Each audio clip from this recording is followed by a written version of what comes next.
اب جس طرح سے آسام میں 12 لاکھ نان مسلم NRC سے باہر ہو گئے ہیں، تو یہ فیصلہ آسام کے لوگ کریں گے نا، آسام کے لوگ کریں گے کہ انہیں رکھیں گے یا نہیں رکھیں گے. میں کیوں ہوتا ہوں اس میں بولنے والا کہ ہاں رکھو یا نہیں رکھو؟ نو، مجھے کوئی ضرورت نہیں ہے. میں ایسی بیوقوفی میں پڑھنے والا نہیں ہوں.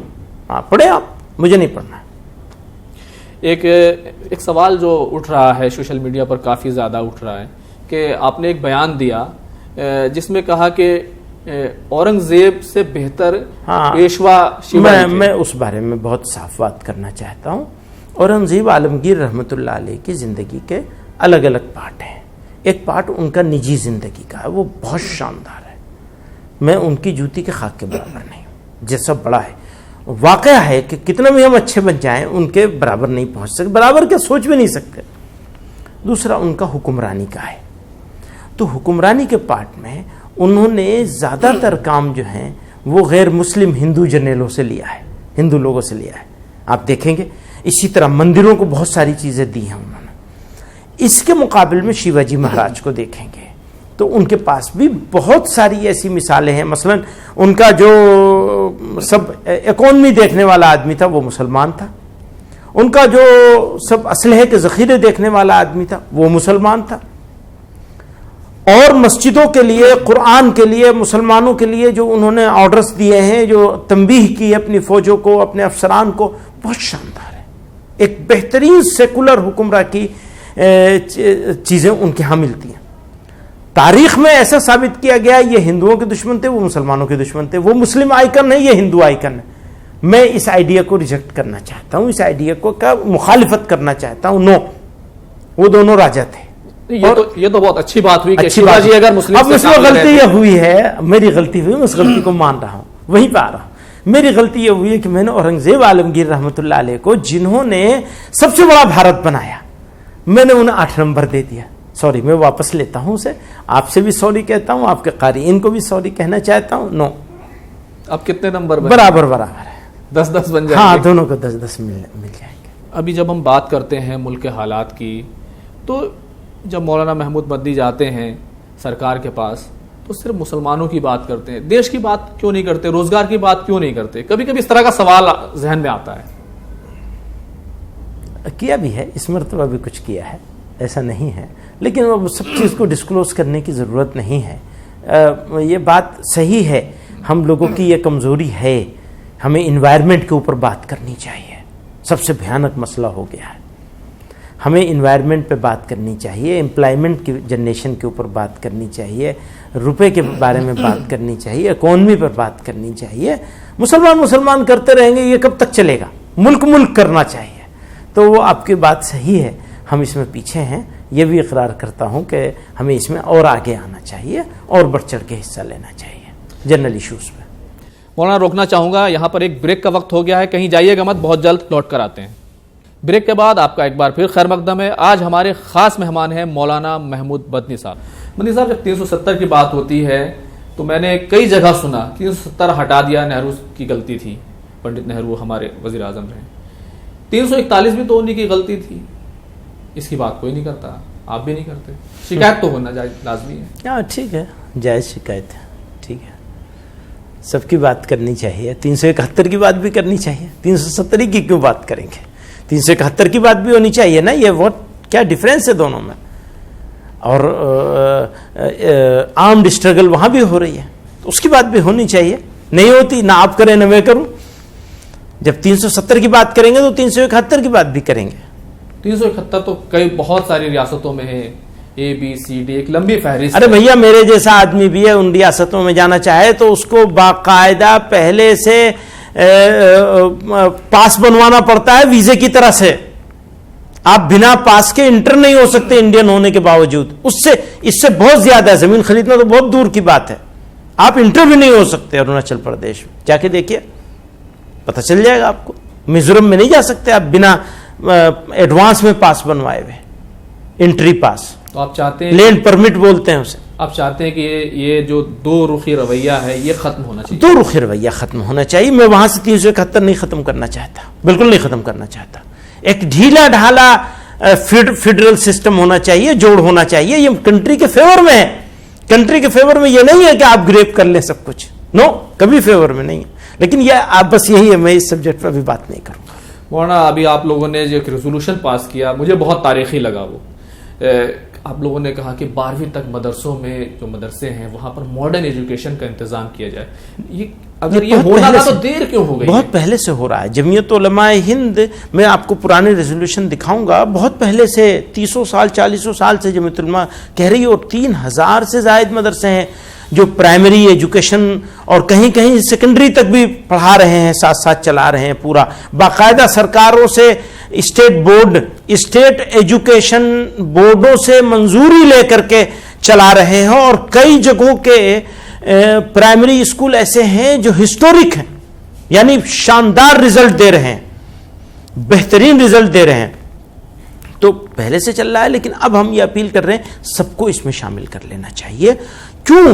اس لیے کہ ایک اچھا عالم اگر وہ عالم ہونے کے بنیادی مقصد کو پورا کر سکتا ہے, not for employment, no employment کے مقصد سے نہیں, بلکہ ایک اچھے عالمانہ کردار کی جس کی ضرورت ہے وہ ادا کرنے کے لیے اس کو سائنس یعنی نیچرل سائنس اور یہ جو سوشل سائنس, جیوگرافی اور میتھ اور زبان, یہ سب میں 12ویں کلاس 12th اسٹینڈرڈ کا سینئر سیکنڈری لیول کا یہ ساری علوم میں مہارت ہو اس اسٹینڈرڈ کی 12ویں کی, تو وہ ایک مناسب عالم کا کردار ادا کر سکتا ہے سوسائٹی میں.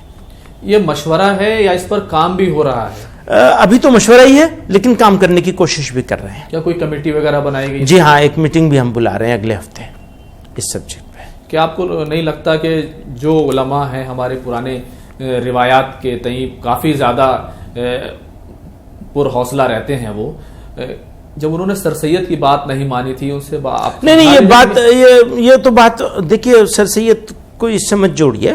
یہ بات ایسی ہے کہ اس میں ہم نے اس کریکولم کو جو آلریڈی چل رہا ہے نصاب, اس کو چھیڑنے کی بات بالکل نہیں کری ہے.